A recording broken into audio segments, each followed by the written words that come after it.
At narito na naman ang mainit na balita mula sa mundo ng politika. Isang nakakagulat na revelasyon ang bumulaga sa publiko matapos ilabas ni Senator Rodante Marcoleta ang manoy matibay na ebidensya laban kay Senate President Tito Soto. Ayon sa mga ulat, ang naturang dokumento ay naglalaman ng mga detalye na posibleng magdulot ng mabigat na kaso sa nasabing senador. Sa ginanap na press conference kaninang umaga, ipinakita ni Marcoleta ang ilang dokumento at video recordings na umano'y magpapatunay sa pagkakasangkot ni Soto sa isang controversial na transaksyon sa loob ng gobyerno. Ayon kay Marcoleta, matagal niya nang hawak ang mga ebidensya, ngunit ngayon lamang niya ito inilabas dahil sa panawagan ng katotohanan mula sa mga mamamayan.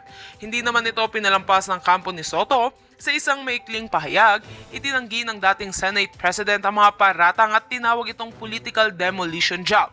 Giit ng kanyang tagapagsalita, handa raw si Soto na humarap sa anumang investigasyon at ipakita ang katotohanan sa tamang proseso ng batas.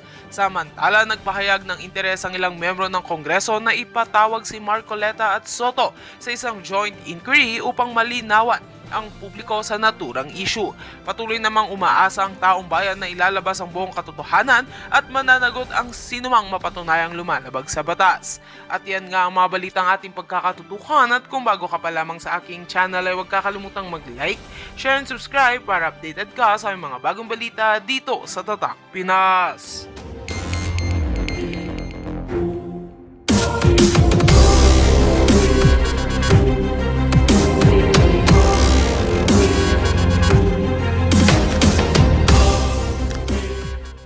Ball University Scholar.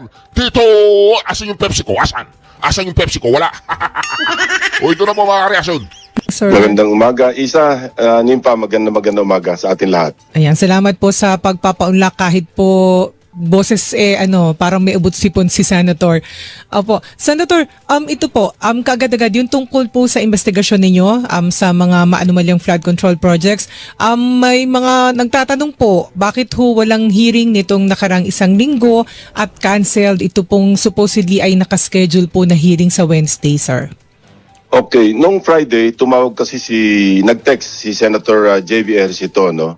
Nakikiusap siya kung pwedeng matawag sa pagdinig yung Regional Director ng 4B na Mimaropa, Pakanan. So sabi ko, sige, mag-schedule tayo.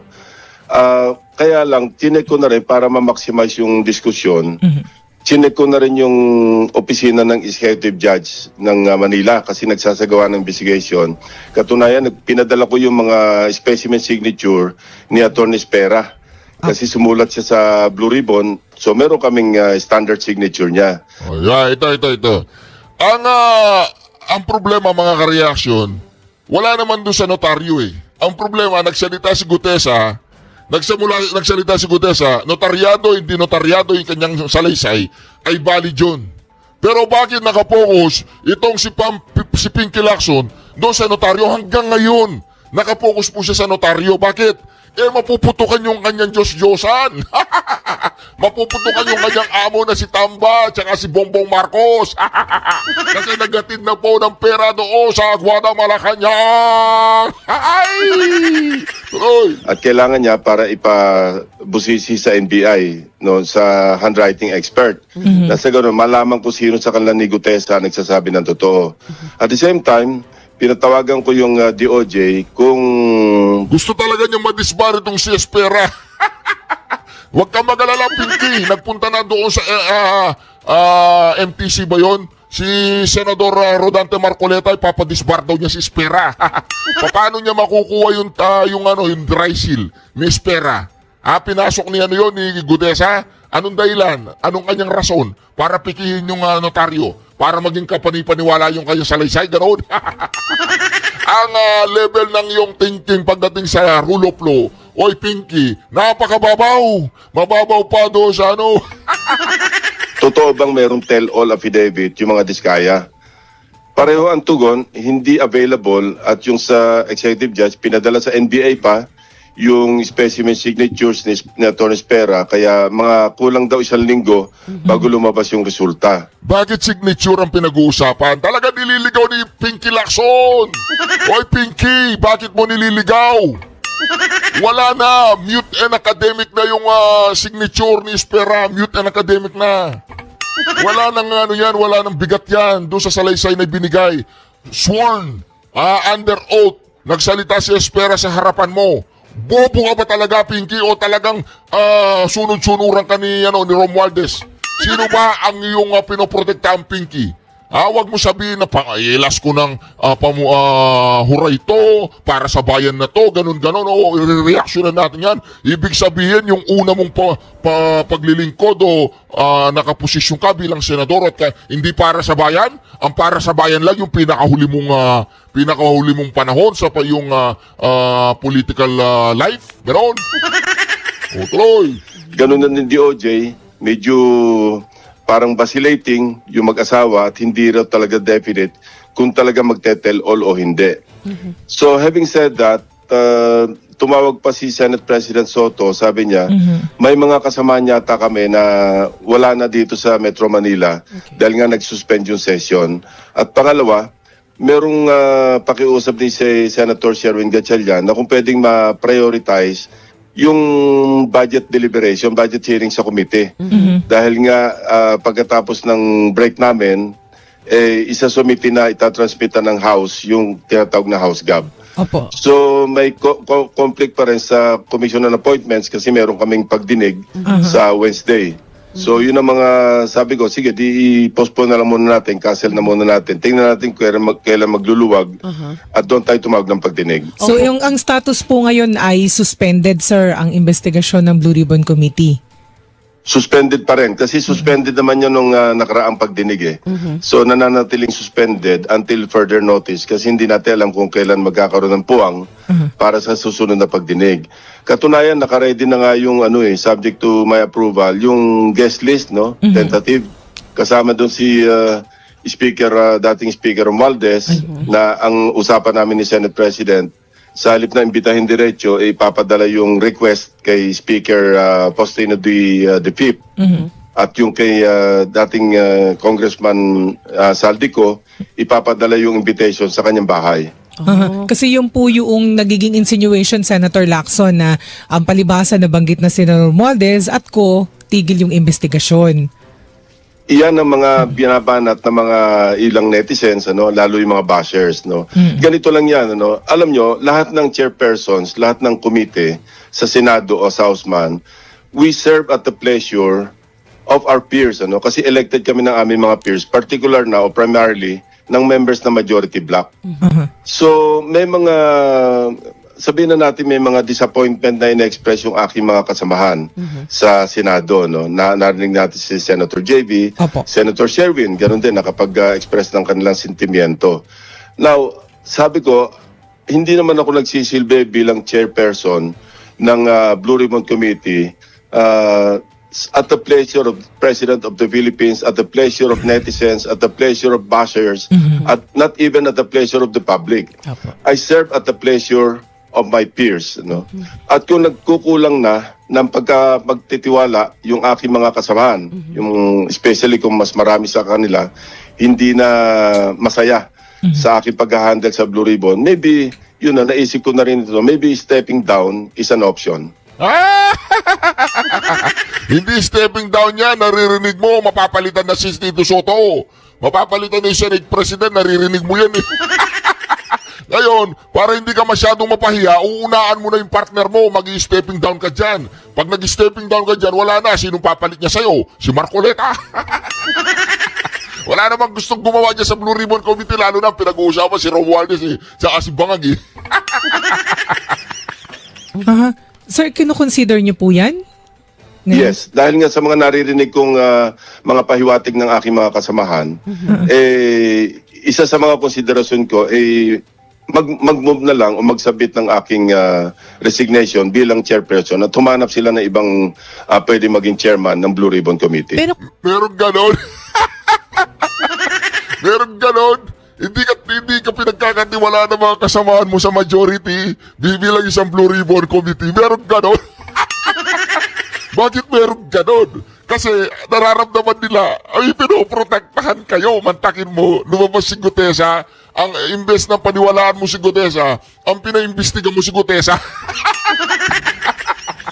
Pero kapag sinabi yung pangalan ni Chis Escudero, si ni Villanueva, ni Estrada, antimano, sasampahan ng kaso. Tapos, yung asset ipipris. Di ba, antimano yan ng DOJ? Pero nung binanggit na si Romualdez, putang ina naman, Pinky Lacson, ang pinaimbestigahan mo si Gutesa?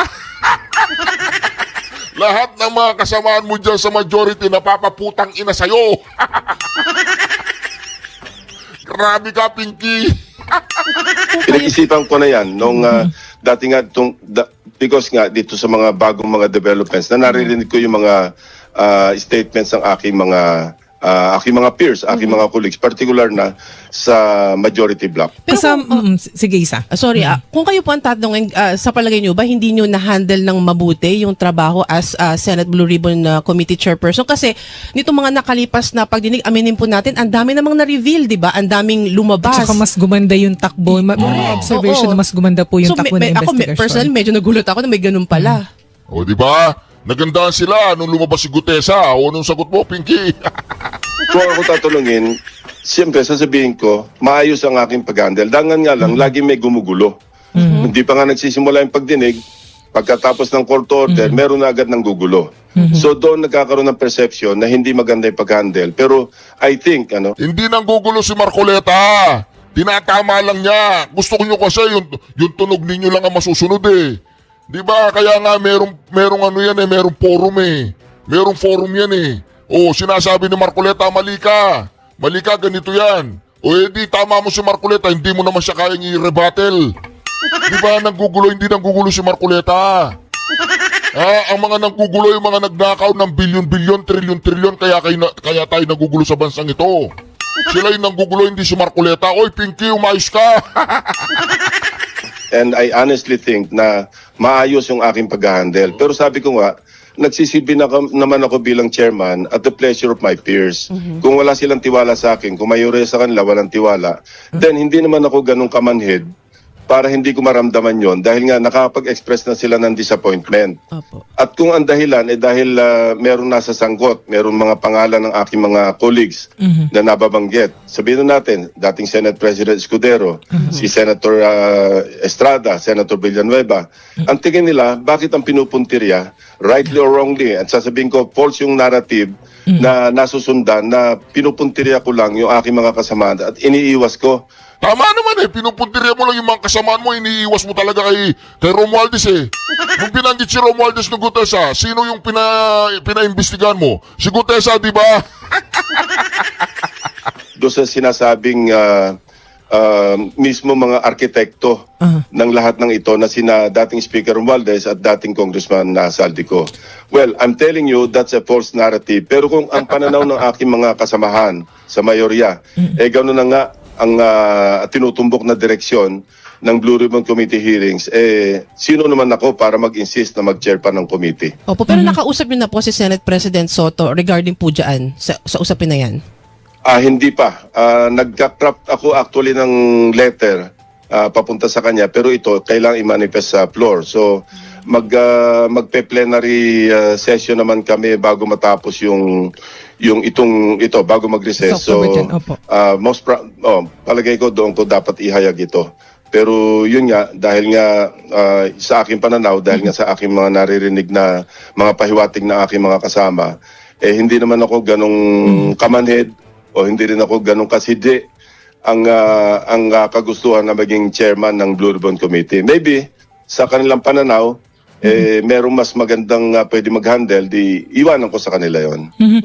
Senator, ito po, total nabanggit po ninyo yan. Si Senator Chis Escudero po, noong tumayo sa plenary nung nakaraang linggo, sabi niya, ito pong takbo ng investigasyon ay batay sa script ni Congressman Romualdez. Oo. Kasi mga senador ang tinitira sila na mga nagboto against the impeachment ng Vice President at yung basically script daw po ito ni Congressman Romualdez. Kayo po yung namumuno doon sa investigasyon ng Blue Ribbon Committee. So ano po ang inyong tugon dito, sir? Yun nga yung sinasabi ko, false narrative yon. Pero mukhang yun ang pumasok na rin sa isipan ng iba kong mga kasamahan sa mayorya. So rightly or wrongly, kung ganun ang kanilang pananaw, wala rin ako magagawa. Hindi naman natin madidiktahan kung ano yung perception na sinusundan nila. Sir, kasama din po ba sa inyong consideration sa pag-iisip ninyo na magbitiw bilang chairman ng Blue Ribbon Committee yung sinabi ni Senator J.V. Ejercito na hinanakit po ng ilang mga senador sa majority block, nasa 4 or 5 daw po sila na nagbalak umalis sa majority block dahil dun sa nabanggit po ninyo na may 100 billion pesos na Sa insertion sa insertions. 2025 national budget at lahat halos ng mga senador ay nagpasok. Ang kinasasama po ng loob ay parang you are burning the house down daw.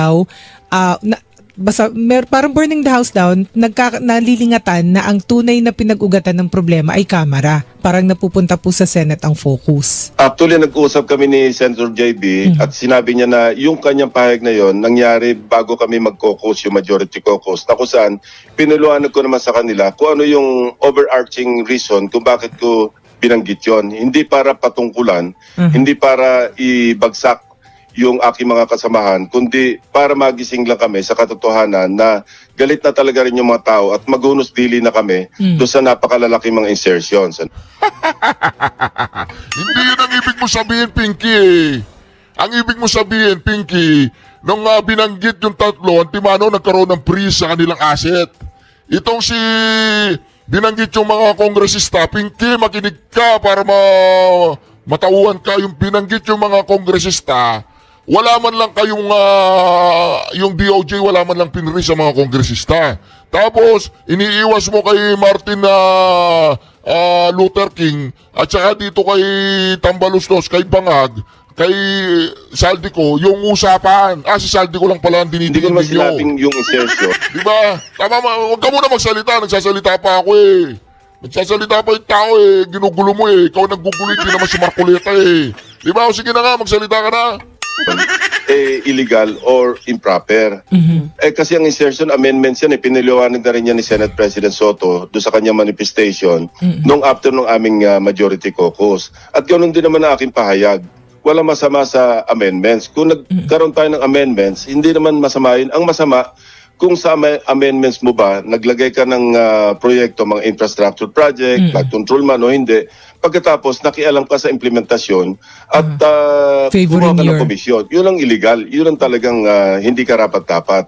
Pero lahat kami nag-i-introduce ng amendment. Ako nga, sinabi ko rin sa kanila, write-off, Yung meron na nga akong amendment na i-introduce sa 2026 budget kasi napuna ko yung budget ng AMLAC, napakaliit, binawasan pa ng alahati. So sabi ko, ito, amendment ko na ito, pinagpapauna ko na i-restore ko yung kanilang hinihiling sa National Expenditure Program na kinaltas sa NEP.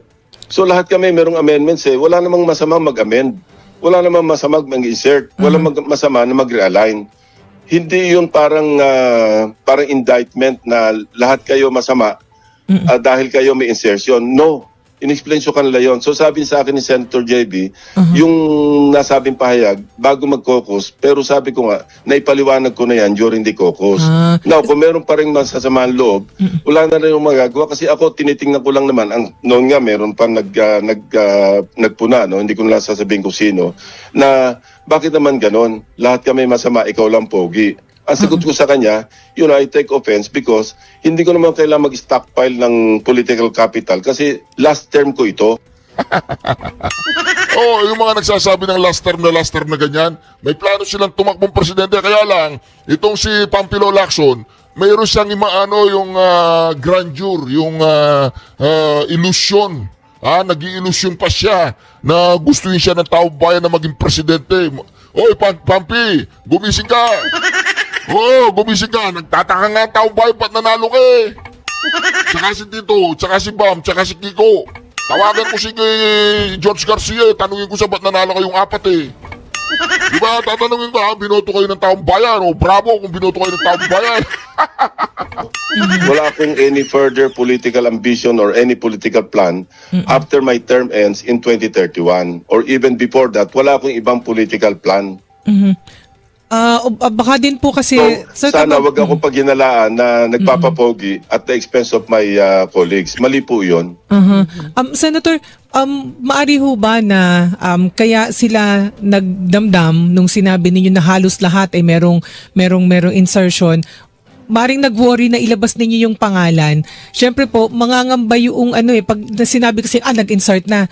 Iba yung Iba na yun na isip ng Negative tao na agad ang dating syempre mag-aalala lalo po yung tatakbo sa 2028. Uulitin ko, walang masama sa insertion. Walang masama sa amendment. Lahat kami nag-amend. Ako mismo nag-amend.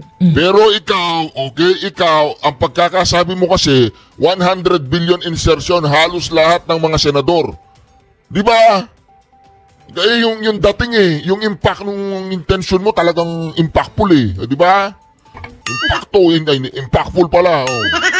Ang masama, kung nag-amend ka, nag-insert ka, pagkatapos sa implementasyon, nakialam ka, humingi ka ng komisyon, tumanggap ka ng komisyon, yun ang masama. Pero yung the mere fact na nag-amend ka, nag-insert ka, wala pong masama doon. So, bakit tinatanggi ni Risa? Bakit tinatanggi niya? Sabi niya wala siyang insertion. Meron pala. Flood control pa ang dami sa Tarlac. Diba? Ito ay constitutional mandate ng bawat senador, ng bawat congressman.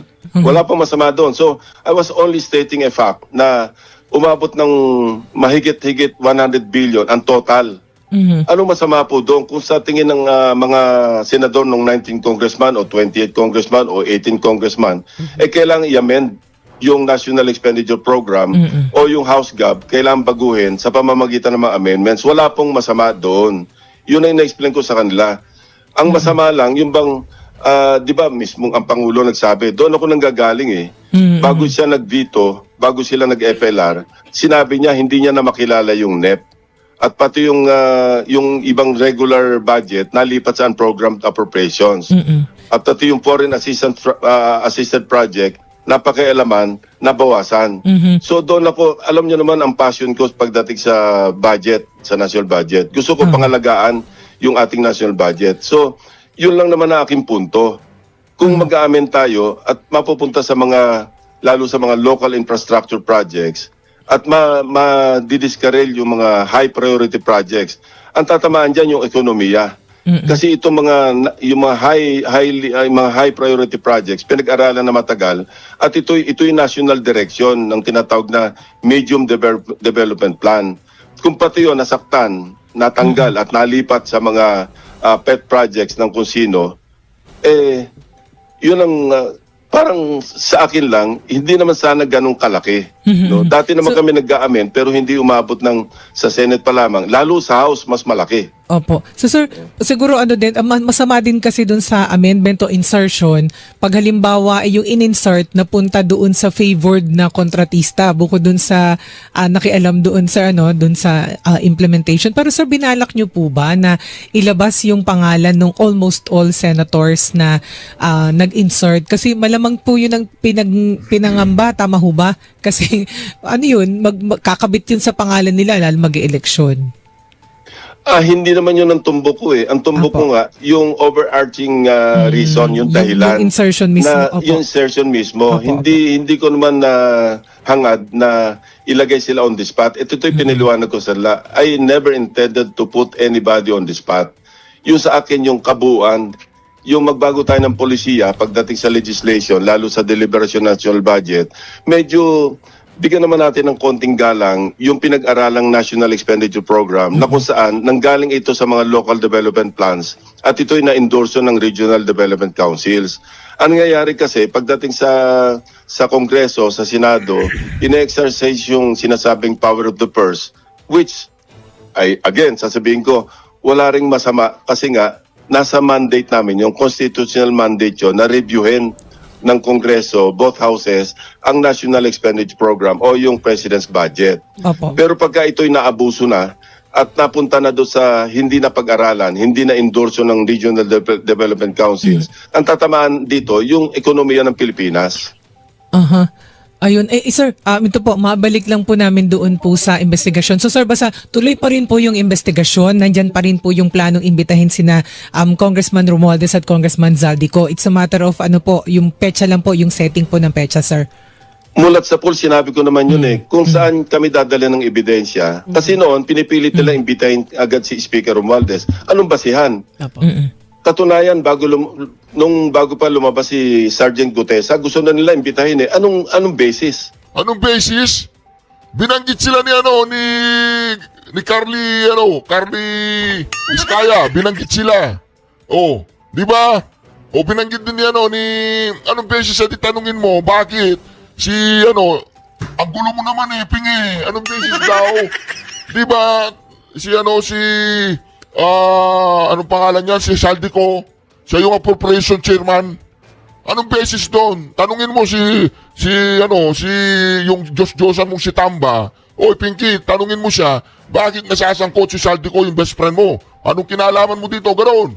Kaya lang, aminin sa hindi mo't aminin ng taong bayan, Pinky, naniniwala sila, ikaw, tsaka si si SP Escudero, SP Wambol University Scholar Tito Soto, protector kayo ng dalawang malalaking krokodil sa Pilipinas. Ang magpinsan si Tambalustos tsaka si Bangag. No, lumabas si Gutesa, okay, maski merong doubt, pero binibigyan ko pa rin ng halaga na yung kanyang, sabihin na natin may question, yung pag-notarize ng kanyang affidavit. Pero sinumpang salaysay niya pa